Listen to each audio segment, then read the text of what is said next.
evaluasi diagnostik ditujukan untuk menemukan masalah atau kendala yang muncul saat penggunaan media pembelajaran, baik dari sisi teknis maupun dari pengguna. Misalnya, untuk mengetahui media sulit dipahami tidak sesuai dengan karakteristik audiens atau mengalami hambatan teknis. Hasil dari evaluasi ini berguna untuk mengatasi kendala tersebut agar media dapat dimanfaatkan secara efektif oleh seluruh pengguna. Mungkin dari saya, ya, lanjutkan rekan saya. Baik, syukran Akhi Hanafi atas penjelasan ini. Izin melanjutkan terkait hasil penelitian yang relevan terhadap makalah kami, yaitu yang pertama ada judul penelitian. Yang pertama itu ada perencanaan media pembelajaran di SMP Imtak Darul Rahim. Mungkin minta tolong Akhi Hanafi untuk bisa membuka Google Drive-nya. Bisa ditampilin halaman awalnya.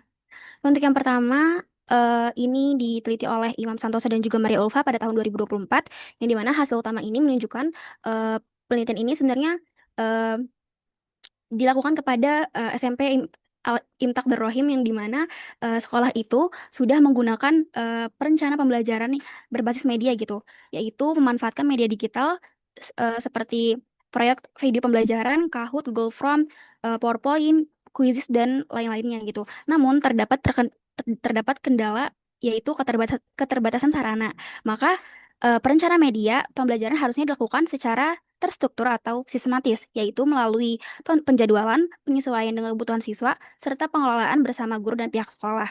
Kemudian judul yang kedua itu ada perencanaan pembelajaran literasi dengan media flashcard.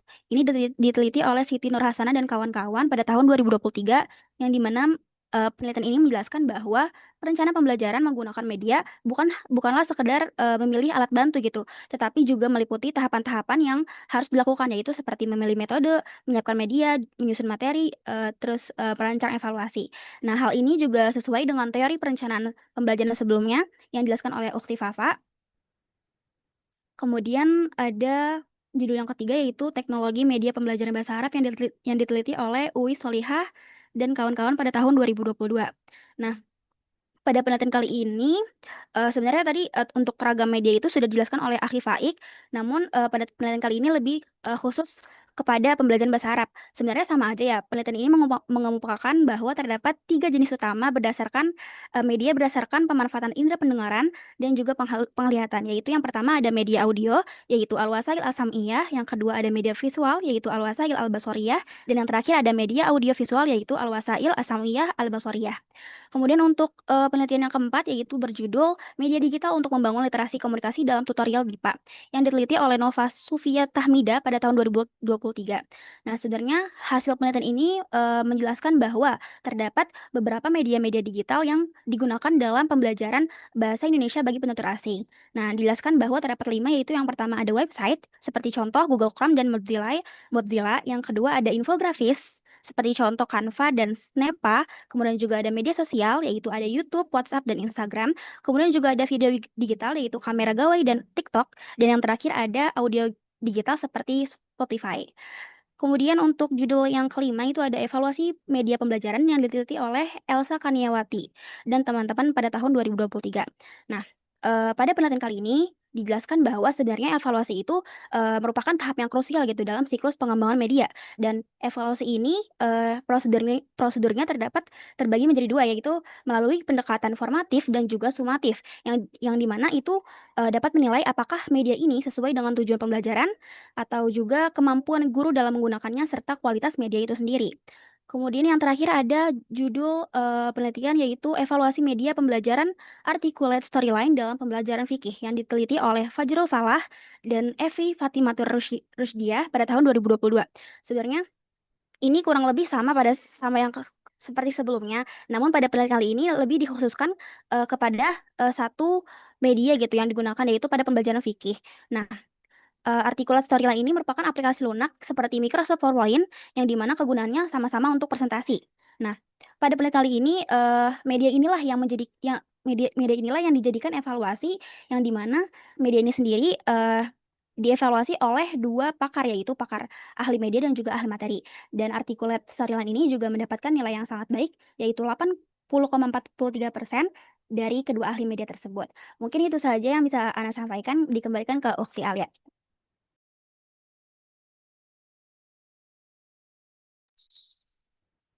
Baik, Terima kasih untuk teman-teman kelompok 2 yang telah menjelaskan mengenai materi-materi yang sudah dijelaskan sebelumnya dan juga hasil penelitian yang relevan yang mungkin dijadikan bahan rujukan uh, atau sumber yang tercantum pada presentasi.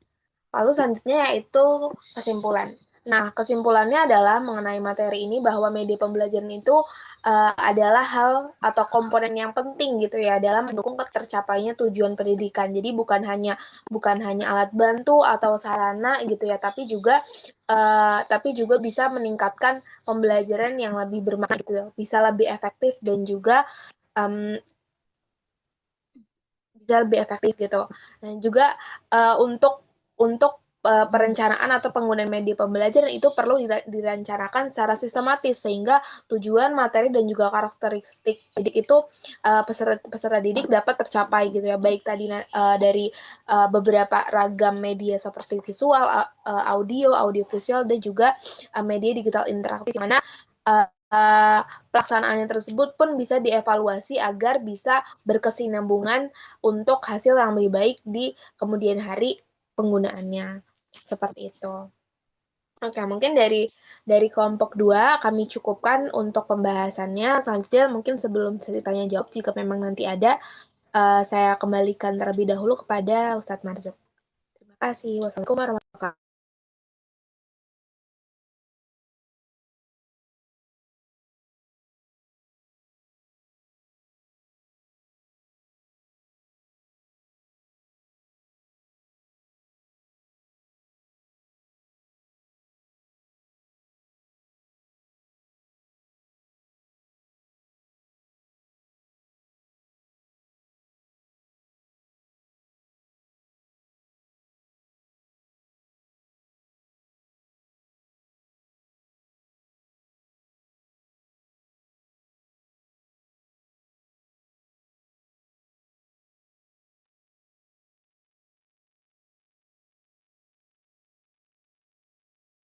Mau dibuka diskusi atau saya dulu?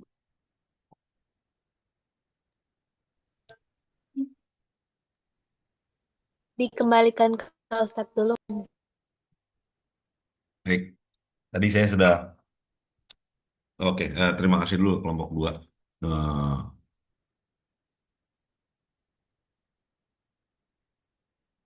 atas presentasinya tentang ragam jenis media dan juga evaluasi media pembelajaran. Eh, Kalau ragam jenis dan lain sebagainya, saya kira ini eh, sudah banyak ya rujukannya. Cuma yang perlu sedikit saya garis bawahi di subbagian evaluasi media. Kadang eh, kita terbolak-balik antara evaluasi media dengan media evaluasi. Di satu sisi kadang kita menggunakan media ini sebagai sarana untuk melakukan evaluasi. Nah, dalam hal ini kita lebih kepada bagaimana mengevaluasi media yang digunakan. Artinya ini lebih kepada nantinya pengembangan media ya arahnya. Kenapa ini saya masukkan di dalam satu bagian materi ini? Karena kaitannya nanti ketika teman-teman melakukan pengembangan media, itu ada yang namanya instrumen-instrumen penilaian dari para ahli untuk memperkuat hasil pengembangan kita. Di antaranya ada ahli materi, ada ahli media. Kalau mungkin ahli media itu dalam artian kapasitas dia untuk melihat dari sisi medianya, ada yang kalau ahli materi dari sisi kontennya seperti itu. Misalkan eh, pengembangan media visualnya itu bentukannya tadi kuartet lah kasarnya, kartu kartu kuartet untuk pembelajaran mubtada khabar. Nah, karena pembelajaran mubtada khabar ini ada kalau tidak salah di kelas 8 sanawiyah, di MTS negeri ya. Biasanya itu buku dari eh, buku dari Kemenak itu, kalau tidak salah kelas 8 Mubtada Khabar. Nah, yang mengembangkan kartu kuartet untuk pengembangan media kuartet untuk pembelajaran Mubtada Khobar ini, ketika sudah jadi dummy produknya ya, atau draft produknya sudah jadi, ini biasanya dimintakan pendapat atau dimintakan saran dan masukannya atau penilaiannya atau dievaluasi oleh dua orang ahli biasanya. Satu ahli media dan satu sebagai ahli materi. Ahli materi biasanya adalah guru di sekolah yang bersangkutan karena dia yang hari-hari eh, membelajarkan mubtada khabar untuk siswanya. Walaupun tidak menutup kemungkinan eh, asatiz lain atau dari dosen mungkin yang mengajar mata kuliah nahu bisa juga, tapi suka disarankan ke sekolah karena mubtada khobar yang diajarkan di dalam buku itu seperti apa gitu. Itu ahli materi. eh, Sementara ahli media melihat dari sisi visualnya, lihat dari sisi bahannya, dilihat lagi dari sisi mungkin kombinasi warna, pemilihan font, lalu ilustrasi gambar yang digunakan di dalam kartu tersebut, keterbacaan besar font dan juga jenis font yang digunakan, kontras warna antara kartu dengan tulisan. Nah, itu dari sisi si ahli media. Tadi saya kirimkan ke kolom diskusi ya, kolom chat, itu ada instrumen penilaian eh, yang digunakan, yang sudah sering digunakan di luar sana, karena ini sudah dipublikasikan ya, dan bisa kita adaptasi gitu. Nah, ini dari Pusat Teknologi Informasi dan Komunikasi Pendidikan. Nah, kebetulan Pak Dr. Wes Anis Haruman eh, ini salah seorang ahli teknologi pendidikan juga dari UNJ. Beliau sangat apa namanya, cukup terkenal ya di kalangan guru karena sering diundang sebagai narasumber terkait dengan flip classroom, virtual classroom, dan eh, bahasan-bahasan soal TP lainnya atau ketepean, ke teknologi pendidikan. Beliau dari Prodi Pendidikan, Teknologi Pendidikan, Fakultas Ilmu Pendidikan.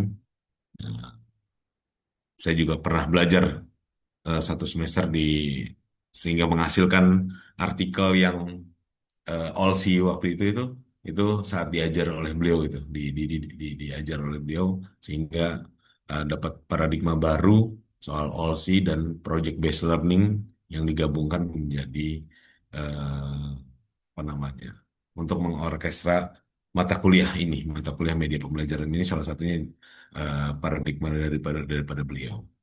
Nah, itu yang saya kirimkan adalah contoh instrumen yang bisa kita, apa namanya, kita bisa adopsi ya.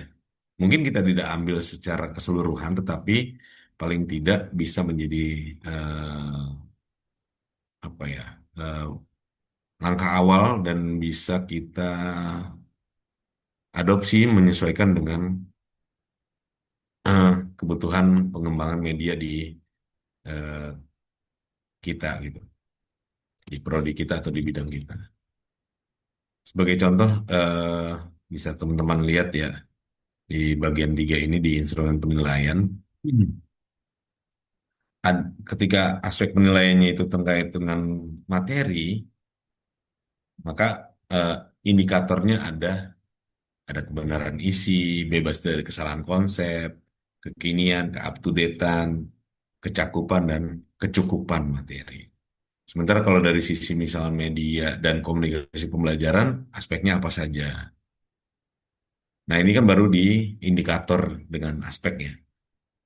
Beliau juga menyediakan di sini apa namanya, sudah dalam bentuk instrumen. penilaian yang bisa diisi oleh misalkan untuk ahli materi.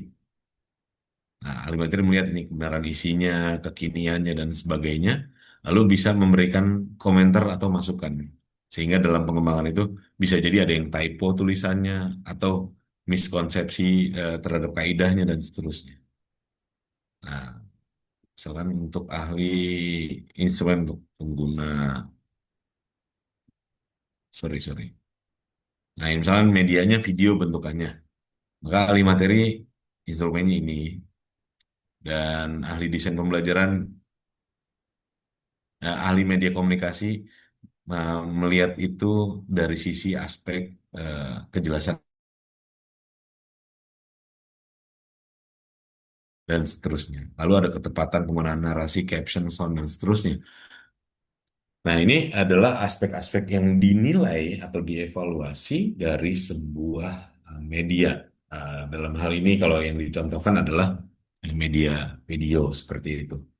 Nah, ini saya kirimkan, hmm, harapannya bisa menjadi eh, apa namanya, dasar awal lah untuk mengembangkan nanti misalkan ketika dalam pengembangan sebuah media, ketika membutuhkan instrumen untuk ahli materi dan ahli media, teman-teman bisa mengadopsi dari instrumen penilaian yang sudah dibagikan ini gitu, dari eh, kan rujukannya jelas gitu, dari ada tokoh atau ada sumber yang jelas yang memberikan secara teknis ya, sampai bentuk tabelnya, sampai bentuk instrumennya langsung seperti itu.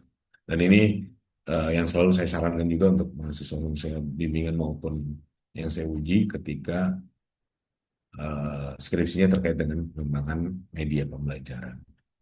Supaya aspeknya tidak lari ya. Dan juga ada rujukannya. Kadang-kadang kalau cuma merujuk sama skripsi sebelumnya itu kan saya kira bisa jadi yang skripsi yang sebelumnya juga tidak mencantumkan rujukannya, instrumen penilaiannya itu dari mana gitu kan. Indikatornya merujuk pada siapa. Lebih baik ada rujukannya aja langsung gitu. Kan tentu kan eh, apa namanya, aspek penilaiannya kadang-kadang bisa bergeser ya. Ada yang video, ada yang video animasi dan seterusnya. Sehingga menyesuaikan dengan kondisi penelitian. Baik, itu sudah saya share ke teman-teman. Mungkin eh, bisa juga kalau nanti ditaruh di Google Classroom supaya tidak kelupaan gitu. Kalau di kolom chat kan kita keluar dah. Kalau ada yang eh, kalau ada yang nyimpen, kalau ada yang terlupa nyimpen semua nanti bingung lagi. Baik, mungkin itu sedikit tambahan dari saya. Silakan kalau ada yang masih ingin didiskusikan, saya berikan kesempatan untuk kelompok dua memandunya. Baik, terima kasih Ustadz Mazuk atas tambahan materinya dan tambahan wawasannya. Mungkin dari teman-teman uh, untuk kelompok 2, apakah ada pertanyaan yang ingin diajukan?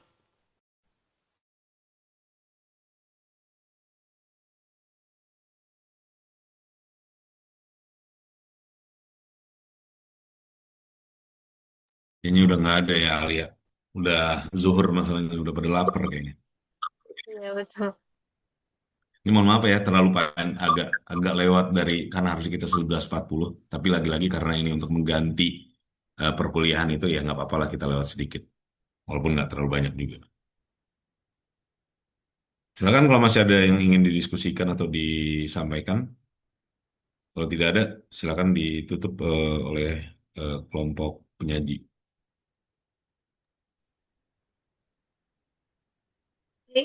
Baik, Ustadz. Oh ya, sebelumnya saya mungkin izin bertanya ke Ustadz ya, satu pertanyaan aja. Boleh. Uh, Jadi soal kalau misalnya kan kita ngambil rujukan dari artikel atau jurnal ilmiah gitu. Nah, biasanya di sana tuh mereka mencantumkan citasi dari yang mereka cari, kayak misalnya contohnya misalnya Septi Nur Fadilah 2013 gitu. Nah, Iya, kalau kita mau mengutip gitu, Ustaz.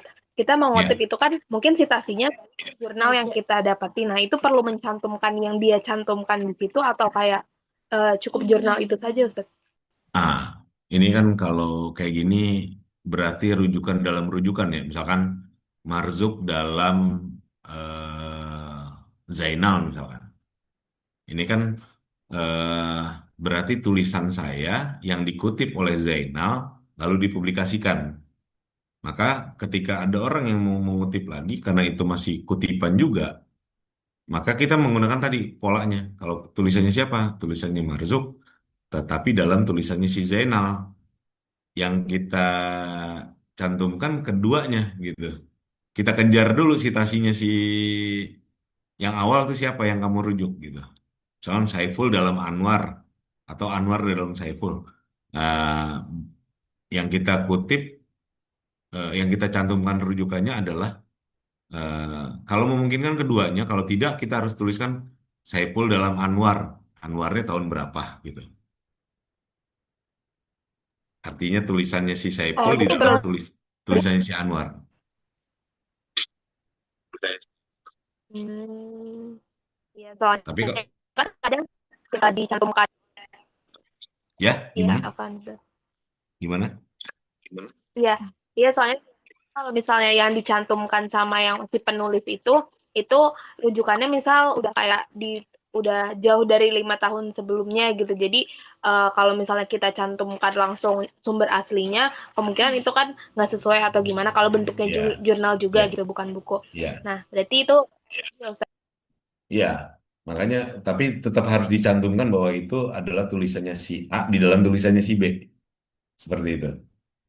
Tadi, jangan tulisannya si pernyataannya atau teori atau definisi yang disebutkan oleh si Saipul, tapi ada di dalam artikelnya si Anwar misalkan. Arti Saipul dalam Anwar tahun sekian. Begitu ya, Alia. Oke, baik, Ustaz. Baik. Silakan. Ada lagi yang didiskusikan? Mungkin cukup kali ya, Ustaz. Tadi Ya, terakhir pertanyaan dari saya. baik. Ya. Kalau sudah sudah ditutup belum presentasi kelompok 2? Tadi sudah, Ustaz. Sudah ya. Baik, kalau gitu untuk pertemuannya saya yang menutup ya. Eh, jadi teman-teman sekalian, mata kuliah media pembelajaran ini, alhamdulillah kita sudah membahas eh, 2 kelompok ya. Ya, ada definisi konsep media, ada fungsi dan manfaat, ada pemilihan dan penggunaan, lalu perencanaan serta ragam serta evaluasi. Nah, ini kan semua kan tercantum di GCR ya. Eh, Kenapa saya menggunakan ini? Karena lagi-lagi efektivitas lebih mudah dijangkau dibandingkan, mohon maaf sekali untuk pengembang LMS karena LMS WNJ-nya ini sering mengecewakan sehingga kalau saya sih efektif yang nyari efektif aja dan efisien saja. Toh tujuannya sama, sama-sama untuk mendokumentasi tugas, makalah maupun tugas-tugas akhir dan tugas selama pelaksanaan 1 semester. Saya nggak masalah, meskipun saya diwajibkan pakai LMS, tapi kalau ujungnya ngeribetin, ya sementara saya skip dulu, gitu. Sampai sudah oke semua baru saya gunakan lagi gitu. Kalau saya pasangkan, nanti kita malah sibuk dengan hal teknis, tapi hilang apa bergeser dari yang kita mau tuju sebenarnya gitu. Yang kita mau tuju kan kemudahan ya, malah jadi sulit gitu. Ya mohon maaf bukan yang mengajarkan teman-teman untuk tidak patuh terhadap universitas, tapi untuk hal-hal tertentu kan kita ya kita fokus sama yang fokus pada tujuan ya. Tujuannya kita adalah LMS bentuk saya sebenarnya kan Google Classroom juga LMS kan Learning Management System juga untuk mendokumentasi, untuk tempat tugas dan sebagainya untuk berbagi informasi juga di situ. Jadi yang sudah eh, eh, semua yang kita bahas semua kan terutama dari tiap kelompok sudah diunggah, dan jika ada yang kurang jelas mungkin teman-teman semua bisa baca lagi ke dalam file-file yang sudah tersedia seperti itu supaya tidak hilang gitu. Kalau di grup WhatsApp dan sebagainya kan sangat mudah besok hilang, ntar sore hilang dan seterusnya. Sementara kalau di LMS kan udah ketika kita cek masih ada dan seterusnya. Baik, terima kasih. Insya Allah kita lanjutkan di pertemuan yang berikutnya terkait dengan pengembangan. Nah, harapan saya nanti kalau udah di pengembangan ada model-model pengembangan yang dibahas. Sebagai contoh, ketika melakukan pengembangan itu harus ada model yang kita gunakan sebagai acuan langkah-langkah yang digunakan dalam setiap model. Misal modelnya Borg and Gal, ada modelnya EDI. EDI itu ADDIE, Analyze, Design, Develop, Implement, dan Evaluate. Nah, itu biasanya singkatan dari tahapan-tahapan digunakan dari setiap model. Ada modelnya Tiaga Rajan itu 4D. 4D, Define, Design, Develop, sama Disseminate. Ada full modelnya D4, ada modelnya macam-macam. Joy and Bolito. Nah, harapan saya di pekan depan ketika materinya tentang pengembangan media pembelajaran eh, juga menyinggung model-model pengembangan yang mungkin bisa menjadi pilihan bagi teman-teman yang nantinya akan mengembangkan media pembelajaran. Jadi supaya supaya merujuk ya gitu. Bukan hanya eh, bagaimana mengembangkan, tetapi bagaimana mengembangkan berdasarkan model A, model B, model C, dan seterusnya. Ya, ungkapkan aja model-model ini supaya eh, jadi tambahan wawasan dan juga kita bisa gunakan nantinya untuk pengembangan media pembelajaran. Seperti itu. Karena isinya biasanya langkah-langkah ya. Biasanya isinya langkah-langkah. Modelnya si A, Asure isinya langkah-langkah.